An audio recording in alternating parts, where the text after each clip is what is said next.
Vamos a explicar la biomecánica en ortodoncia y en ortopedia.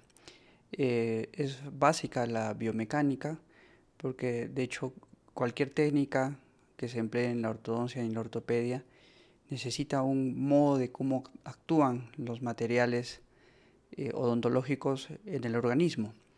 Y esa explicación da pie a que a partir de eso uno puede saber qué es lo que prioriza un autor, ¿no? O los autores de una estrategia.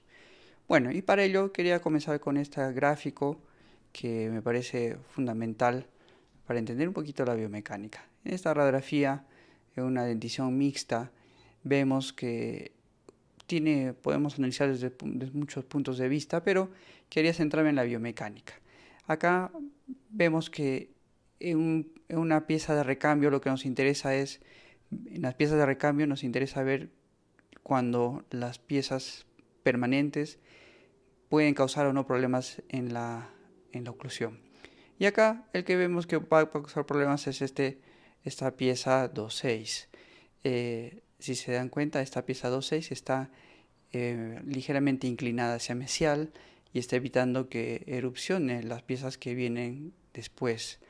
Esto puede ser un problema porque si uno no se fija cómo está en boca, si solamente nos fijamos cómo está en boca las piezas dentarias, puede pasar desapercibido. Entonces, es importante una radiografía cuando un niño está haciendo su recambio. Bien, y entonces, ¿qué se procede a hacer? Lo que procedemos a hacer es verticalizar esta pieza, enderezarla con una banda, un resorte y dos brackets en dientes temporarios, ¿no? Entonces aquí se hace una mínima fuerza, sabiendo que acá la pieza está también en una situación donde es muy fácil, muy rápido enderezar, ¿no? Entonces aquí vemos que rápidamente se endereza. En boca veríamos algo así, ¿no? La banda con el tubo adosado a la banda y el resorte en este sector. Bueno, acá inicialmente no se pone resorte, simplemente se, se pone la aparatología y en una siguiente ya se activa el resorte, ¿no? Acá está ya el resorte activo, trabajando para llevar la pieza al lugar que le corresponde y lograr el espacio para que erupcionen las piezas de manera natural. Concepto inicial de biomecánica, reacciones de las estructuras dentales y faciales a las fuerzas ortodónticas. Entonces, ¿qué reacciones hay a las fuerzas? Y eso es lo que nos interesa medir, analizar para ver cuánto nuestro paciente puede soportar. Habrá reacciones o sobrereacciones a fuerzas pequeñas y al revés, habrá reacciones muy pequeñas a fuerzas normales. Entonces, eso es la individualización del paciente y que cada paciente tendrá una respuesta distinta a esas fuerzas. Una definición clásica de fuerza, ¿no? Magnitud vectorial definida por la acción de un cuerpo sobre otro que cambia su ubicación o forma. Tiene módulo, dirección y sentido y se representa por un vector. Entonces sabemos que eso es la definición clásica de lo que es una fuerza, ¿no? Ese vector que se pronuncia, que se da, ¿no? en una situación como la que estamos ahora analizando. Bien, luego también vemos que hay unas fuerzas naturales en el organismo que hay que recordar, ¿no? El labio también, ¿no? Proporciona una fuerza, no solamente es el labio, la parte muscular del labio, la lengua, que es un gran músculo, ¿no? Produce una fuerza en las partes, en este caso en los incisivos, y que lo normal sería que estén equilibrados. Cuando hay un desequilibrio, ya sea por una lengua que tiene una posición anterior o un mal hábito de succión labial, este equilibrio se va a romper, ¿no? Y por supuesto que eso, por eso se hace tratamientos para combatir hábitos que dañen este equilibrio. Esta es la justificación para buscar ese tipo de equilibrios en el paciente cuando se nos presenta este problema. Fuerzas en ortodoncia y en ortopedia. Aunque se definen en Newton, se suele medir en gramos, ¿no? Entonces, esto es una convención que tenemos nosotros que nos facilita nuestro trabajo y los instrumentos que tenemos se mide siempre en gramos. Las fuerzas ortodónticas se producen por el efecto de deflexión de los alambres, la activación de resortes, colocación de elásticos, cadenas de poder, etc., ¿no? Y eso es lo que buscamos, eso es conocer la física de estos alambres, la perfección de estos alambres, de estos resortes.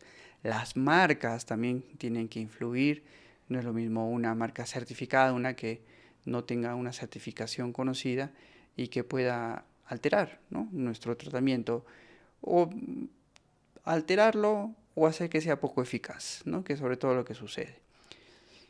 Y para ya ir entrando al tema biomecánico, hay que analizar nuestras piezas dentarias. Las piezas dentarias vemos que si las analizamos como están así, si estuvieran solas en el espacio, podemos hacer estos ejes virtuales en las piezas dentarias, analizar qué fuerza van a implicar si vamos en la dirección X, dirección Y, en la dirección Z.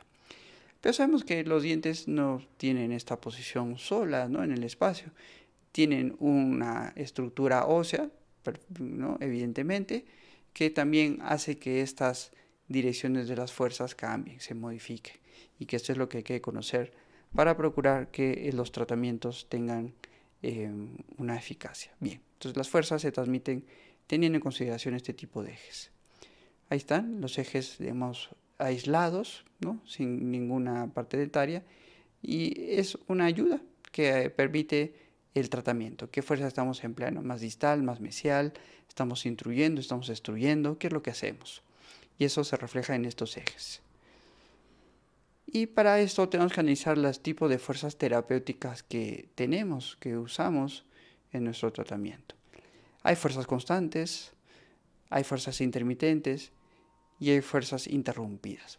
Fundamentalmente estas tres fuerzas vamos a ir explicándolas una a una. Y se puede graficar de esta manera, constantes, interrumpidas, intermitentes, de esta manera, ¿no? Ver que la fuerza constante, como su nombre lo dice, no se pierde su intensidad. El intermitente, por supuesto que hay rupturas de esa intensidad de fuerzas, no hay fuerza. Y la intermitente hay una fuerza, pero la carga que se da disminuye y aumenta según sea el caso. Fuerzas constantes. Es aquella cuya magnitud no disminuye apreciablemente en el tiempo. Con el tiempo, la disminución de la fuerza es mínima entre la visita al odontólogo, ¿no? Entonces, no hay una disminución significativa y eso es una ventaja en este tipo de fuerzas. Idealmente las fuerzas ligeras y constantes son más eficientes ya que provocan el movimiento de los dientes, ¿no? Entonces, ese es de alguna manera el punto bueno de este tipo de fuerzas. Un ejemplo son los alambres flexibles y los elásticos livianos utilizados en aparatología fija y alambres livianos que producen fuerzas continuas, ¿no? Entonces son la clásica aparatología de brackets y alambres y arcos. Fuerzas intermitentes. Es intermitente cuando decae a una magnitud 0 o casi 0 antes de la siguiente cita, ¿no? Entonces habrá situaciones que nos interese tener este tipo de fuerzas. Por ejemplo, aparato removible con tornillo de expansión. Es el ejemplo clásico de una fuerza intermitente, ¿no?, que uno activa el tornillo, funciona hasta cierto momento y luego hay que volver a activar. La fuerza disminuirá a una magnitud cercana a 0 una vez que el diente se haya movido y permita que se reanude el suministro de sangre en el tejido del ligamento periodontal. Entonces es algo que tenemos que saber que el organismo necesita como recuperarse para seguir trabajando. Y esas fuerzas intermitentes tienen esa función. El ejemplo que hemos puesto es un tornillo de expansión. Ese tornillo de expansión puede hacer una disyunción maxilar. Y si yo hago una disyunción maxilar, estoy abriendo la sutura del maxilar. Y en esa sutura entrará sangre y esa sangre se irá formando una estructura ósea nueva. Entonces, por lo tanto, necesito ese respiro fisiológico para que se dé ese proceso. Fuerza interrumpida. Las fuerzas aplicadas sobre los dientes se interrumpen cuando el aparato está inactivo, cuando se retira de la cavidad oral, durante un intervalo de tiempo en un día por parte del paciente. Por ejemplo, la fuerza ejercida por cascos o headgears, ¿no? O máscaras faciales que se usan durante un periodo determinado todos los días, ¿no? Entonces, estos aparatos que tienen la función de protraer el maxilar superior o detener el maxilar superior, o en algunos casos, aunque no es muy eficaz, contener una mandíbula protrusa, tienen esta función de fuerza interrumpida. Los aparatos que utilizan fuerzas interrumpidas utilizan fuerzas de gran magnitud que no disminuyen. Por lo general, estos aparatos exhiben un patrón de magnitud-tiempo específico a largo plazo, por ejemplo 20-30 gramos de fuerza 14 días al día, para provocar cambios esqueléticos, ¿no? Entonces es una fuerza bastante mayor, extraoral generalmente, para producir este tipo de cambio terapéutico. Entonces, en fuerzas en ortopedia podemos decir que son fuerzas pesadas, intermitentes o interrumpidas. Fuerzas en ortodoncia son fuerzas ligeras y constantes. Cada uno tiene su finalidad. No es una mejor que la otra, sino que es una finalidad específica, necesita unas fuerzas específicas. Y eso nos vuelve a traer a la cabeza que lo que hacemos es gestionar fuerzas. Fuerzas naturales inherentes que se pueden transformar en fuerzas anormales, ¿no? Por malos hábitos, y fuerzas introducidas terapéuticamente para modificar lo anterior o para mejorar el crecimiento de un paciente a futuro. Y ahora vamos a explicar unos términos muy sencillos de la biomecánica. La traslación pura, en este ejemplo, si el dedo hace fuerza en la parte media del lapicero, pues el lapicero se va a trasladar de manera paralela a esta mesa, ¿no? A la mesa que estamos poniendo en la imagen. Si hacemos la fuerza en otro punto que no está en el centro, se inclinará el lapicero, ¿no? Eso es algo natural. Y eso nos lleva a explicar que los movimientos en los cuerpos están relacionados también a esta explicación sencilla que hemos dado al inicio. Si hacemos la fuerza en la parte central, habrá una traslación. Si le hacemos la fuerza lejano a ese centro de rotación, pues se inclinará este cuerpo, y hacemos dos fuerzas simétricas y con la misma intensidad, produciremos una rotación. Bueno, esto es lo básico, ¿no? Creo que todos conocemos estas estructuras, pero es un poquito para entender cuando lo aplicamos a la parte dentaria. Bien, y esto nos lleva a ver que explicar estos términos o estas definiciones. ¿Qué es un centro de resistencia? Punto donde se encuentra la resistencia de un cuerpo a ser desplazado. Es distinto al centro de masa o centro de gravedad. Está muy cerca a él, pero no es lo mismo, ¿no? Entonces ahí es donde se concentra y donde nosotros vencemos virtualmente ese centro para producir ese cambio espacial en las piezas dentarias. Acá está, ¿no? Entonces aquí colocamos un alambre que hace este desplazamiento hacia distal de esta pieza dentaria, que puede ser un canino, y estamos venciendo el centro de resistencia, ¿no? El centro de resistencia para que la pieza dentaria tenga ese giro. Bien, y luego también esto está relacionado a la estructura que tenemos en cada caso. Aquí vemos que un tejido periodontal ligeramente en su posición normal, la distancia desde una horizontal, haciendo la comparativa, tendrá una distancia determinada. Cuando hay una reabsorción del ápice, el centro de resistencia va a cambiar. Vemos que se acerca a este horizontal. Y cuando lo que se ha dañado es la parte periodontal, el centro de resistencia aumenta, ¿no? Parece lógico, ¿no? Entonces, el centro de resistencia no es algo fijo, es algo que tiene una posición distinta dependiendo del caso que se nos presente. Luego también el centro de resistencia, ya aquí hemos explicado en la diapositiva anterior, esto de aquí, en los molares el centro de resistencia está a unos cuantos milímetros por encima de la furca. Cuando hacemos un desplazamiento de toda una estructura maxilar, el centro de resistencia está por encima del hueso maxilar, ¿no? Y es donde ahí tendremos que hacer virtualmente, evidentemente, el vencimiento para trasladar o detener un maxilar superior que comienza a tener una posición no tan equilibrada. Otro concepto, centro de rotación. Y acá es donde sí tenemos una aplicación más práctica de esta parte de la biomecánica. Lo otro es algo para tenerlo en cuenta, ¿no? Sabemos que existe un centro de resistencia, pero luego la rotación es lo que de alguna manera podemos analizar mejor. ¿Qué es centro de rotación? Punto alrededor del cual un objeto rota cuando se está moviendo, ¿no? Entonces eso es lo que nos interesa más. ¿Dónde está rotando más la pieza dentaria, ¿no? ¿Dónde está rotando más? Bien. Y la centro de rotación puede ser raíz incisal y que la raíz se mueve más. Puede ser en apical y la corona se mueve más. O puede estar en el centro y vemos que hay un desplazamiento simétrico tanto del ápice como de la parte incisal. Estas dos primeras imágenes son muy fisiológicas en su relación, cosa distinta a esta tercera imagen que si se da cuenta, al hacer este tipo de movimiento puedo sacar el ápice de su tabla ósea y eso obviamente no es nada recomendable. Entonces es un movimiento a evitar, ¿no?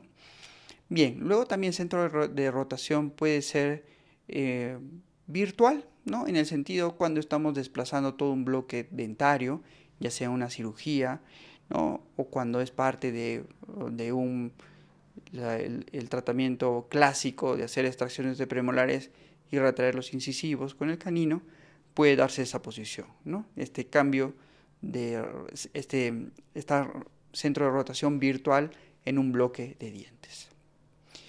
Rotación con alineadores también se presenta, ¿no? Acá vemos una pieza dentaria rotada, se le coloca en el alineador un attachment de resina para que nos sirva de punto de apoyo y hacer esa corrección, y vemos que hace su trabajo al instalar los alineadores, se produce ese cambio, ¿no? Y se corrige, ¿no? El attachment tiene esta función como si fuera un timón que nos ayuda a hacer ese giro. Luego, un concepto muy similar es el de momento. Fuerza que pasa alejada al centro de resistencia produce una rotación. Entonces, vemos que si uno aplica una fuerza aquí, va a producir este tipo de rotación, como si fuera una bola de billar, ¿no? Esa es un poquito la idea del momento.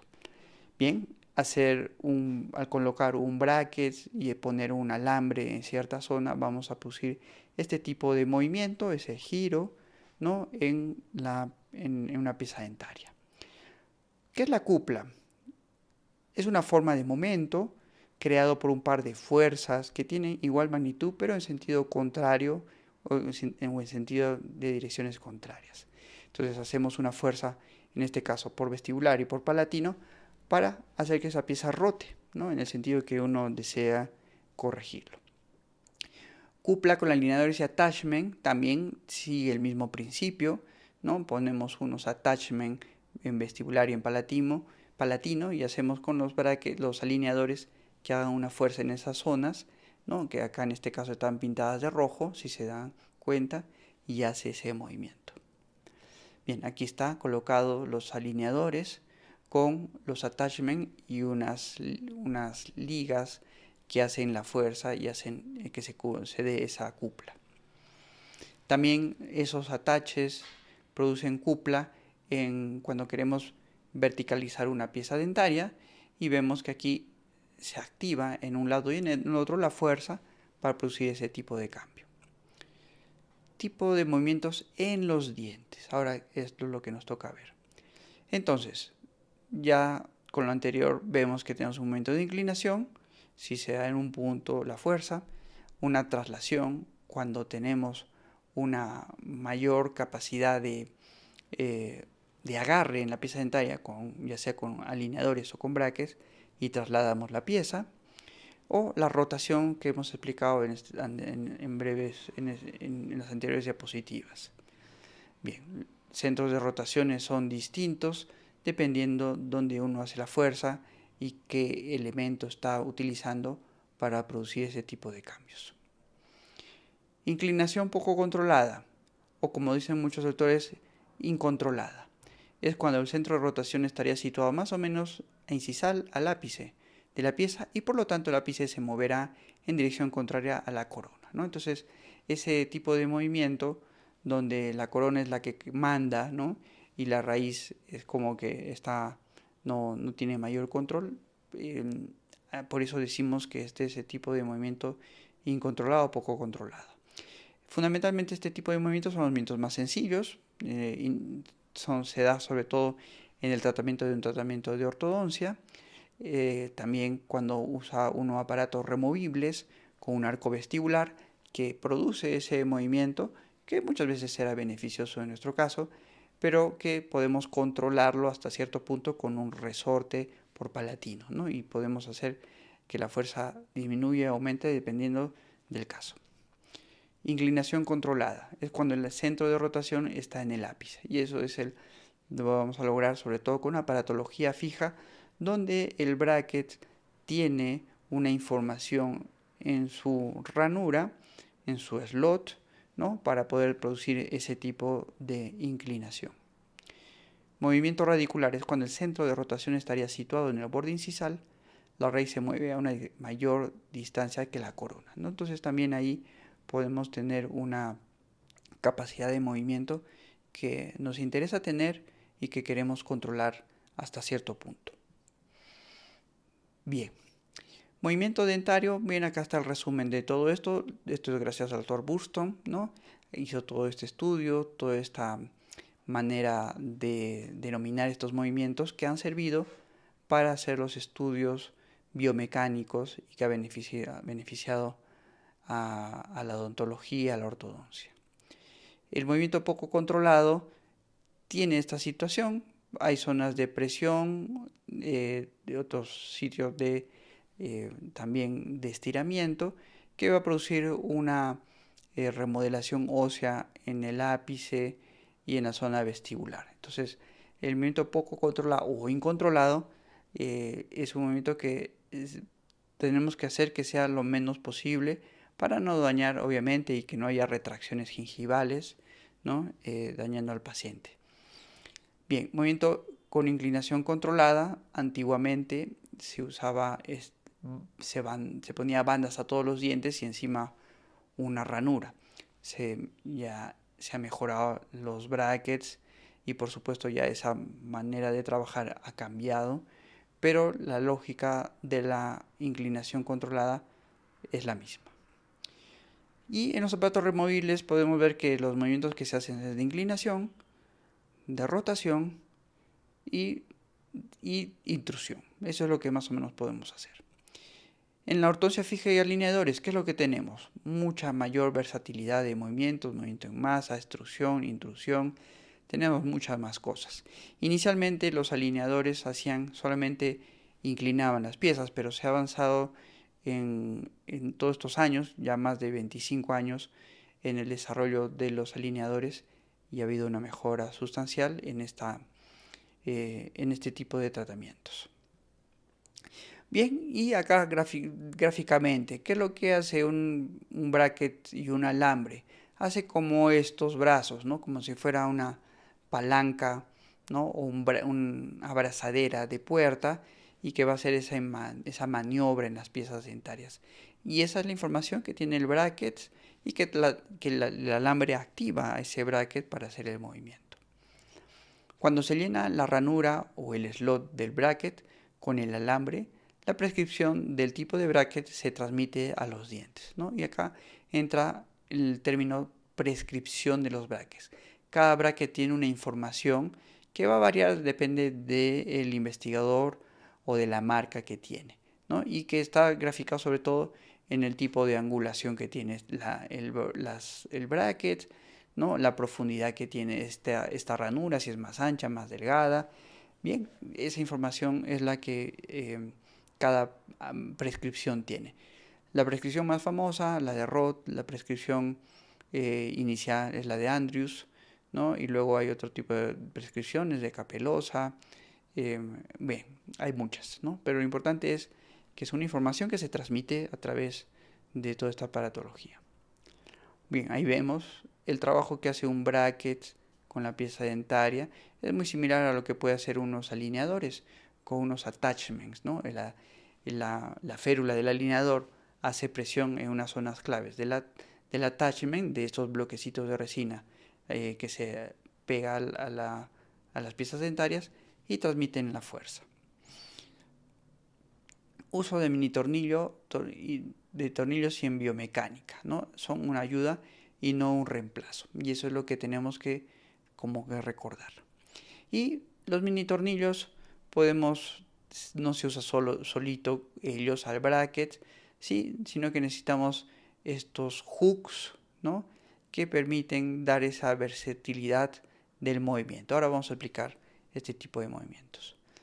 Bien, si solamente hacemos este tipo, ponemos una liga o un resorte en el mini tornillo, la inclinación que empuja peligrosamente el ápice del canino contra el incisivo lateral para no usar hooks en el bracket, ¿no? Entonces, esta inclinación va a dañar al ápice de lateral que está en esta zona. Entonces, por supuesto que eso no nos conviene. Luego tenemos lo siguiente, ¿no? Si ponemos un mini tornillo con su hook cerca al centro de resistencia, el traslamento va a ser más específico. Y en este caso, si hacemos que el hook esté más elevado, ¿no?, que el centro de resistencia, se va a inclinar. Entonces, va a depender de qué caso uno quiera realizar este tipo de tratamientos, ¿no? O más que tratamientos, de poner estos accesorios. Si uno lo que desea en este canino pintado de verde es darle esta inclinación mesial al canino, porque es lo que conviene para conseguir una mejor llave, un mejor asentamiento de mordida, bueno, se usará eso. Si ya no necesito hacer eso, si simplemente es cerrar espacios para mejorar una buena intercuspidación y un buen asentamiento de las cúspides en sus fosas, este será el ideal. Entonces va a depender, ¿no?, qué es lo que quiero realizar. Y eso se irá viendo poco a poco en el análisis de los casos.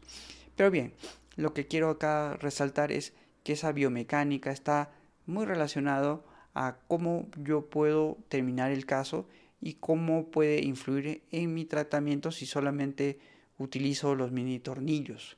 Si solamente uso un mini tornillo y pienso que es la solución de todo, pues voy a hacer un daño, ¿no? El mini tornillo por sí no es solamente una mejora porque es más tecnología, sino que hay que saberlo usar. Bien, ejemplos clínicos, ¿no? Un hook largo, un mini tornillo aquí, que está produciendo una distalización en bloque de todas estas piezas para producir una mejor intercuspidación en este paciente, ¿no? Acá están los mini tornillos, ¿no?, lo que se denomina como buccal shelf en los superiores, ¿no? Perdón, en los inferiores el buccal shelf y en superiores los infracigomáticos, ¿no? Entonces, estos dos mini tornillos en una posición que se alejan de los ápices de las piezas dentarias son más fisiológicos, más sanos, menos peligrosos que los tradicionales que se ponen intraradicularmente, ¿no? Habrá algunos casos que serán necesarios intrarradiculares, pero la mayoría son sobre todo de este tipo ahora últimamente. Bien, si queremos hacer una intrusión, podemos hacerla de esta manera. Podemos poner un mini tornillo y hacer que unas ligas hagan este tipo de movimiento de intrusión. Pero ¿qué va a pasar? Que vamos a hacer que las cúspides vestibulares desciendan alterando el plano de oclusión. Entonces eso obviamente no nos conviene. Entonces lo mejor sería poner más mini tornillos para hacer esta intrusión de manera más paralela. Bueno, y acá entra si el paciente tiene un problema de impactación del cóndilo en la cavidad glenoidea. Si ese fuera el caso, pues si ese fuera el caso y hacemos este tipo de tratamientos, vamos a impactar más el cuello del cóndilo en la cavidad glenoidea. Entonces no conviene de repente hacer eso. Sería primero estabilizar esa mandíbula, ¿no?, en su posición de relación céntrica o de posición terapéutica, como se quiera llamar, ¿no? Y cuando ya tengamos ese norte, ¿no? Ya podemos producir un cambio en la parte dentaria, ¿no? Pero no al revés, ¿no? Solo fijarse en los dientes y olvidarse pues de la parte ósea es un grave error. Bien, luego también se puede hacer una intrusión de incisivos en una mordida profunda si el diagnóstico nos dice que este es el problema en este paciente. Bien, entonces aquí está la biomecánica de esta estructura dentaria y ahora vamos a explicar lo que es el anclaje. El anclaje es la habilidad de asegurar, sostener y prevenir el desplazamiento de un diente o un grupo de dientes mientras otros se mueven, ¿no? Entonces, de alguna manera es amarrar, ¿no? Tener una estaca en una zona para que no se nos mueva y que los dientes, en este caso posteriores, y que se muevan los anteriores, que es el tratamiento típico. Habrá algunas situaciones que tendrá que ser al revés, ¿no? Anclar la parte anterior y que se muevan los posteriores, ¿no? Pero bueno, va a depender del caso. Pero la idea es ese asegurar, sostener, prevenir desplazamiento.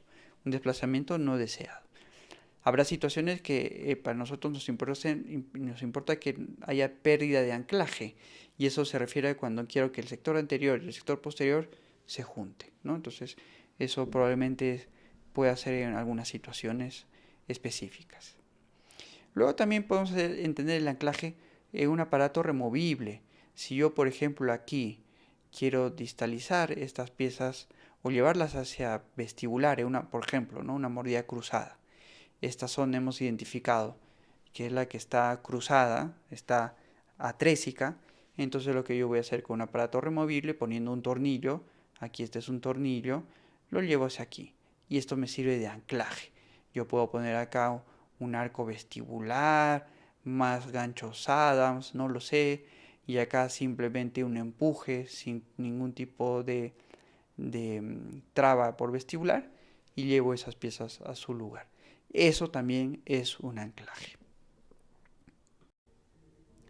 En este caso, lo que estamos viendo es una placa removible muy sencilla, pero que si analizamos las fuerzas que emplea, se nota claramente, ¿no? Que hay una, una presión en newtons y como hemos explicado también se hace en gramos, más propiamente en nuestro trabajo, pero que se puede ver, ¿no? Que una placa removible, ¿no? El acrílico también hace eh, produce o transmite una fuerza de poca intensidad, pero la transmite.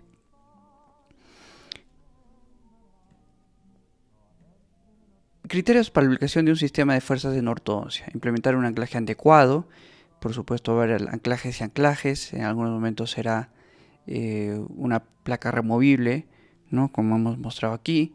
A veces será una cosa más compleja, ¿no? Un arco transpalatino, unas bandas, amarrar con alambres de ligadura, ligas. Bueno, hay muchos métodos, pero siempre tiene que haber, ¿no? Implementar un anclaje adecuado. Desarrollar un sistema de fuerzas que logre el movimiento dental deseado. Eso es lo que permite nuestro trabajo, ¿no? Que las fuerzas activas o las fuerzas que nos interese que trabajen mucho mejor sean las que estén trabajando en la plaquita. Que sea lo menos agresivo a los dientes y tejidos circunvencinos, por supuesto, ¿no? Todo ese, las alambres, las placas, todo lo que tengamos que hacer, por supuesto, tiene que evitar ese daño. Ser lo más confortable y higiénico posible relacionado al punto anterior, que requiere una mínima cooperación del paciente y eso lo logra fundamentalmente los aparatos fijos, ¿no? Ahí ya no hay que pedir mucha colaboración al paciente, simplemente es que los dispositivos trabajen como están indicados y con eso ya es bastante suficiente para el trabajo que estamos realizando. Ahora bien, la biomecánica ha mejorado, ha perfeccionado con los mini tornillos y la aparatología fija. Ahora vamos a explicar brevemente cómo se aplica esto. Vemos en este caso un paciente clase 3, ¿no? Que el problema aquí es sobre todo una mesialización de la parte inferior y con los mini tornillos vamos a procurar llevar eso al sector posterior. Este tipo de anclaje se lo debemos todos al doctor Chris Chang y las diapositivas son de él. ¿no? Del trabajo que él realiza. Como el doctor Chris Chang trabaja en países orientales, y en los países orientales el problema mayoritario son las clases 3, que puede ser mandibular, maxilar o mixta. Ellos han desarrollado, ¿no?, cómo trabajar estas clases 3, ¿no?, cómo producir un movimiento lo menos invasivo posible, y una alternativa que con los años se ha visto que tiene su eficacia, como siempre tiene sus limitaciones, son estos mini tornillos para evitar cirugías de clases 3. Ahora veremos un poquito. Bien, el avance se realiza varios meses, con varios meses de trabajo y sin hacer extracciones de dientes, y llevando todas las piezas inferiores al sector posterior. Todo tiene sus desventajas. Si se dan cuenta aquí, estas cúspides, sobre todo de la segunda molar, se ha, de alguna manera, ha rotado, se ha inclinado por la fuerza que se está haciendo, pero no es cosa que no se pueda arreglar después. Pero ya el problema gordo, digamos, complejo, pues, de esta diferencia, un overjet negativo tan marcado, pues se perfecciona con estos dispositivos más sencillos, ¿no? Bueno, acá hay muchas más cosas que explicar, pero lo que sí me quiero fijar es cómo estos dispositivos o estos avances pueden permitir solucionar casos que solamente la cirugía la podía resolucionar hasta hace muy poco tiempo. Solamente la cirugía. Vamos a ver este artículo, la verdad que me gustó mucho, de la doctora Wang, ¿no?, que sale en la revista Journal Clinical of Orthodontics, ¿no? Es una revista muy antigua, muy prestigiosa, donde han salido artículos del doctor Andrews, artículos muy novedosos. Dice, ¿no?, técnica del high pull palatal GER para el tratamiento de maloclusión clase 2, pacientes hiperdivergentes, ¿no? Bueno, ¿qué es todo esto de acá? Vamos a verlo en fotos, que es más fácil entenderlo. Bueno, acá vemos al paciente hiperdivergente, le diríamos también dolicofacial, ¿no?, con una protrusión superior e inferior. Acá en las fotos intraorales se ve mejor eso, ¿no? Un ligero apiñamiento, pero sobre todo el paciente aquí es su perfil. Este perfil, pues, es poco estético y se puede mejorar. El tratamiento clásico en estos casos son extracciones de premolares superiores e inferiores para el tratamiento, pero lo que va a cambiar es la biomecánica. Ahora vamos a ver cómo se realiza esto. La radiografía panorámica inicial, ¿no?, terceros molares en esta posición, ¿no? También de repente agravó el caso. Nuevamente, ¿no?, una extracción de terceros molares en un paciente más joven puede evitar que se haya dado esta situación, ¿no? Pudo haberse disminuido por lo menos, ¿no? El paciente es braqui, pero lo importante es que pongamos los medios, y hacer las extracciones de estos terceros hubiera sido bastante beneficioso, ¿no? Hubiera evitado este tipo de problemas. Bien, ¿cómo se hace esto? Sí, se hace las extracciones de los premolares, en este caso, porque ya no queda otra, ya no podemos hacer un tratamiento de discrepancia posterior, aunque el doctor Santos de repente sí se animaría a hacerlo sin hacer extracciones, pero acá se hacen las extracciones, pero con una biomecánica novedosa. Se pone el mini tornillo en el paladar. Lo que se solía hacer antes era ponerlo por vestibular en esta zona, en un lado y un extremo, y se comenzaba a cerrar. Pero eso tenía sus problemas en el perfil, ¿no?, y que podían no ayudar mucho al tratamiento. Mini tornillo trabaja mejor en palatino para este caso, y se evita uso del headgear tradicional. Entonces el headgear, como se acuerdan, es esta máscara que se pone de manera extraoral y se lleva todo el maxilar superior al sector posterior.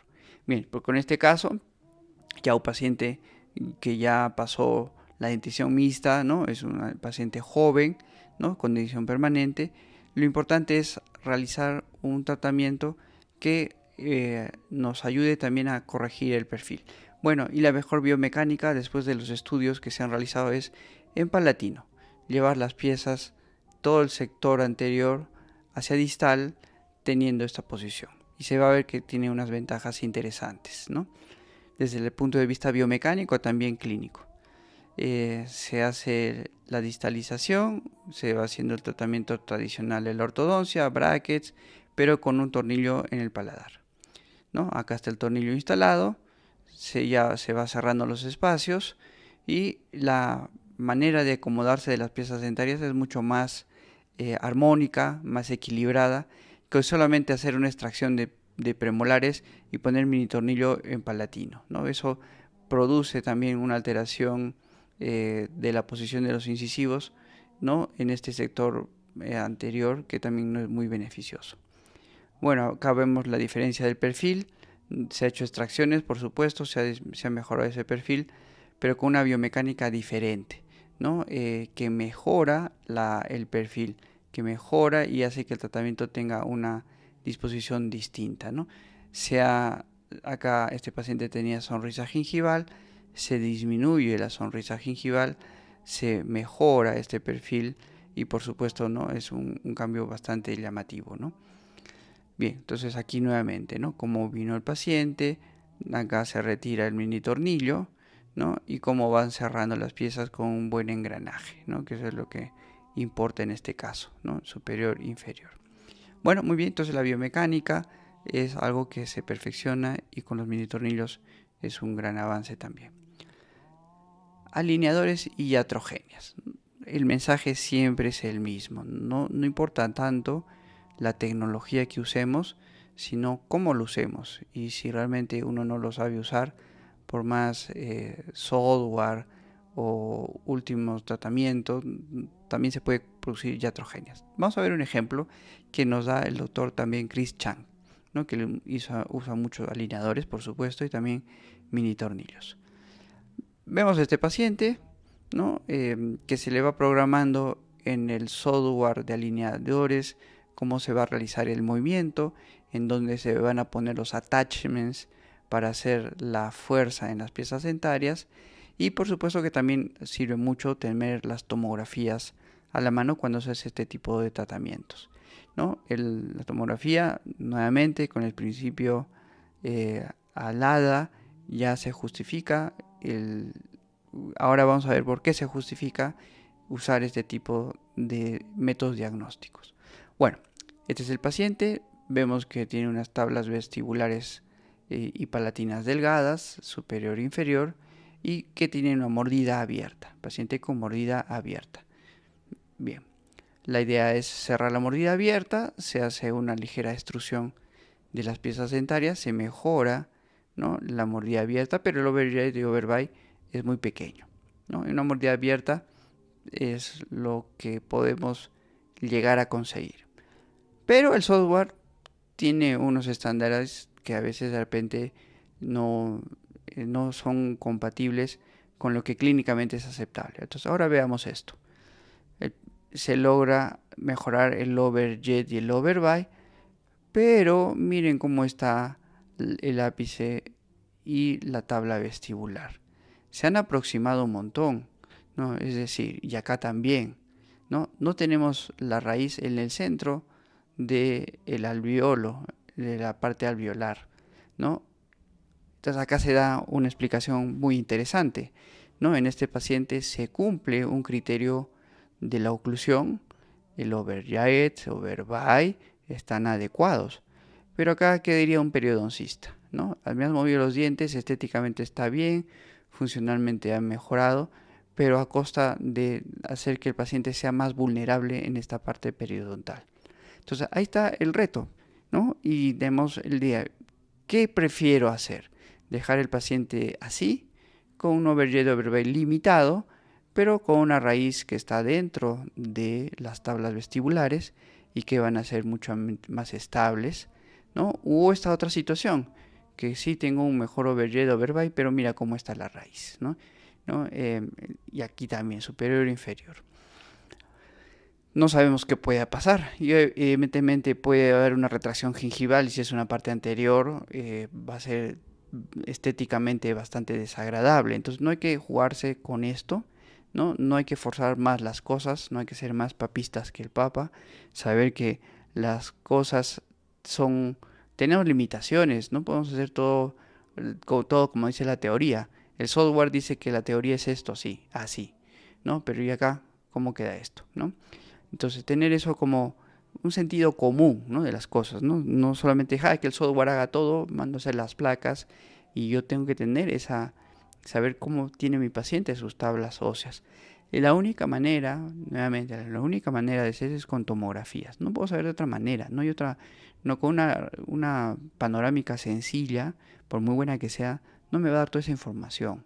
Entonces tengo que saber eso si quiero yo tener, querer lograr hacer este tipo de maniobras y poder dañar al paciente. Ok, entonces en la biomecánica hay que considerar las fuerzas que se emplean. Y en la ortodoncia fija, como idea inicial, es que cada movimiento, inclinación, movimiento en masa, enderezamiento radicular, rotación, extrusión, intrusión, se da una fuerza, un tipo de fuerza. Entonces veamos las fuerzas más pequeñas que se emplean. De intrusión, 10 a 20 gramos de fuerza. ¿Por qué empleamos tan poca fuerza? Porque al hacer la intrusión estamos haciendo que el ápice se impacte con el fondo del proceso alveolar. Y por supuesto es un tejido muy débil, ¿no? Y que es fácilmente que responda con una reabsorción de los ápices. Entonces hay que hacer poca fuerza. Cosa distinto, movimiento en masa, traslación 70 a 120. ¿Por qué tan elevado este número? Porque estamos trasladando, si es en el sector anterior o inferior, de canino a canino, en bloque, esas dentarias. Entonces, por supuesto, se emplea mucha más fuerza, ¿no? Pero ese es el motivo por el cual. Y luego el resto ya rotación, extrusión, son como muy similares, ¿no? 35-60, son datos muy similares cuando se da ese tipo de fuerza. Nuevamente, cuando es ortodoncia fija, ya sea brackets y de alguna manera los alineadores, ¿no? Que también transmiten este tipo de fuerza, porque el movimiento que realizan es muy similar, ¿no? Bien, cantidad de movimientos sugerido al usar alineadores. Entonces, cantidad de movimiento. Aquí la medición, ¿no?, es más complicada de realizar. Esto es lo que nos dice la ortodoncia fija. Debe ser muy similar en los alineadores, pero acá lo que sí se puede medir son la cantidad de movimiento en milímetros, ¿no? En la rotación, menos 1.5 grados de movimiento de rotación. Intrusión, extrusión, 0,2 milímetros de movimiento por alineador. Por alineador. Entonces los alineadores se cambian quincenalmente en casi todos los casos. Y lo que mueve cada alineador es 0,2. Para eso está programado, ¿no? Movimiento lineal 0,2, ya sea vestibular, palatino. Un torque radicular, 1 grado, ¿no? El torque de la raíz. Entonces son datitos, si se dan cuenta acá, que de alguna manera nos sirven para tener qué cantidad de movimientos se está realizando con los alineadores. Movimiento con alineadores más predecibles, ¿no? Inclinan, intruyen, trasladan, rotan los dientes planos. Menos predecibles en los alineadores, extrusión, no se puede, de alguna manera es menos efectivo, se puede decir. Rotación de dientes con superficies redondeadas, ¿no?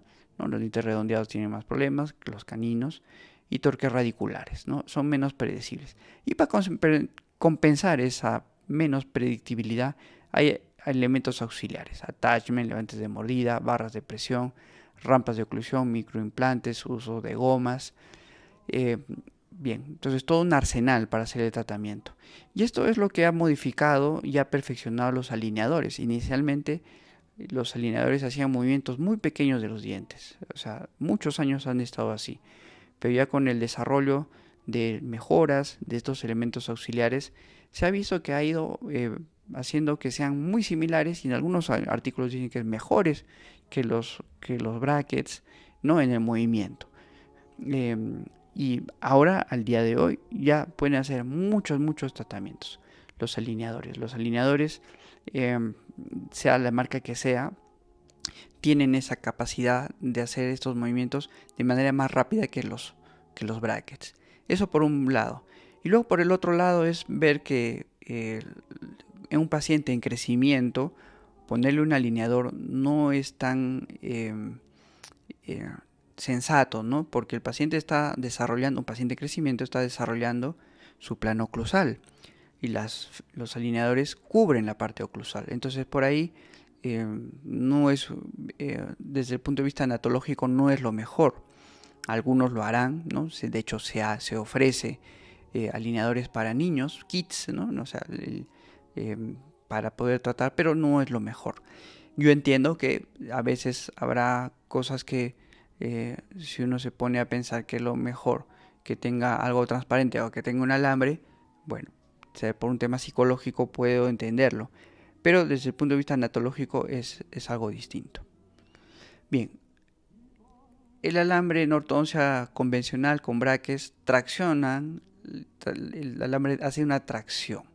En cambio con los alineadores hablamos de empuje del alineador porque está agarrando toda la parte, toda una pared de la parte dentaria. En cambio aquí solamente es el bracket pegado al diente y que es traccionado. Entonces tracción y empuje, distinto en una aparatología alineador y brackets.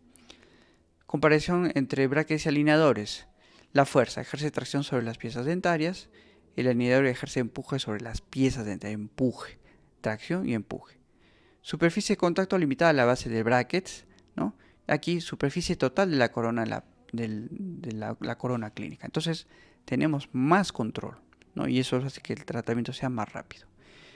Expresión del movimiento, punto de fijación medio de tracción técnica del ligado, ¿no? Entonces de alguna manera el movimiento está relacionado a la unión que tiene el bracket con el alambre y rodeado de una liga, de un alambre de ligadura y hacer el movimiento necesario. En cambio, los alineadores proporcionan a la superficie de contacto. O sea, el contacto es el que produce, o la presión que hace ese contacto, el movimiento programado. Si tiene con attachments, ese es también un elemento que transmite la información de la presión que ha hecho, la presión que se va a hacer en el futuro en cada alineador. Anclaje recíproco en piezas vecinas. El anclaje en los alineadores predeterminado en el software y distribuido en toda la arcada, ¿no? Entonces aquí lo interesante es que el anclaje es, todas las piezas nos pueden servir de anclaje. En la ortodoncia es las piezas alejadas. Pensemos en un molar, que lo amarramos a un premolar con un alambre de ligadura, con los brackets y está amarrado, y movemos los dientes hacia atrás, ¿no? Hacia distal. En cambio en los alineadores es distinto. El software me hace más presión en un lado. La misma lámina que rodea toda la pieza dentaria también produce esa modificación. Bueno, muy bien. Hasta acá la clase de biomecánica.